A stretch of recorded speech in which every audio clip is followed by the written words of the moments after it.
Live from ABC 7, this is Eyewitness News.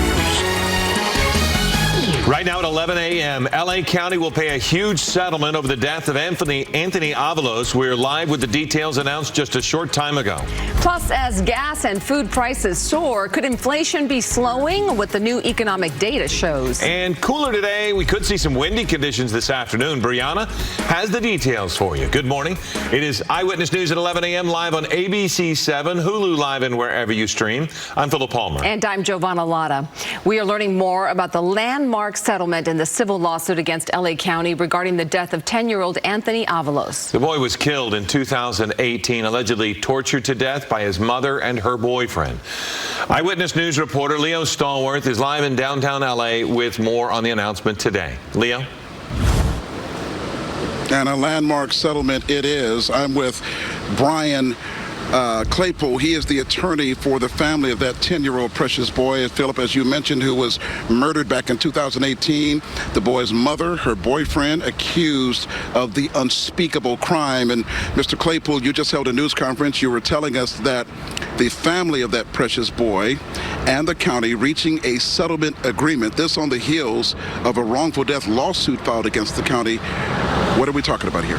Yeah, so we have reached a tentative settlement with L.A. County in the amount of $32 million, and it has to be approved. It has to be approved by. Hold on 1 second, sir. I'm sorry, folks. A homeless person is pushing us out of the way. Come on by, dear. Come on by, sweetheart. Thank you. So sorry to be in your way.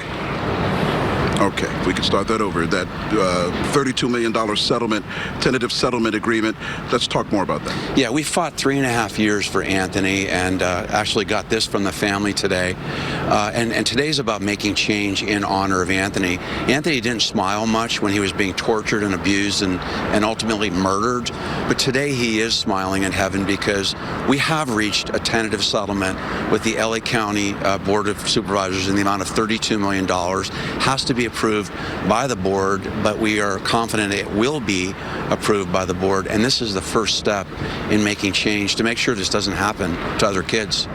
And while we are speaking, or during the news conference, I should say, one of the family members did speak. It was emotional. Let's hear from her. I watched him come into this world, and I had to watch him leave. My life will forever be changed. I would give everything up in order to see him again, to have him with us. I kid you not. And you were saying, along with this settlement, you want to see some other things happen in terms of the county doing more, as you were saying, to protect children. What would you like to see? Yeah, so the case has always been bigger than Anthony. We didn't want him to die in vain.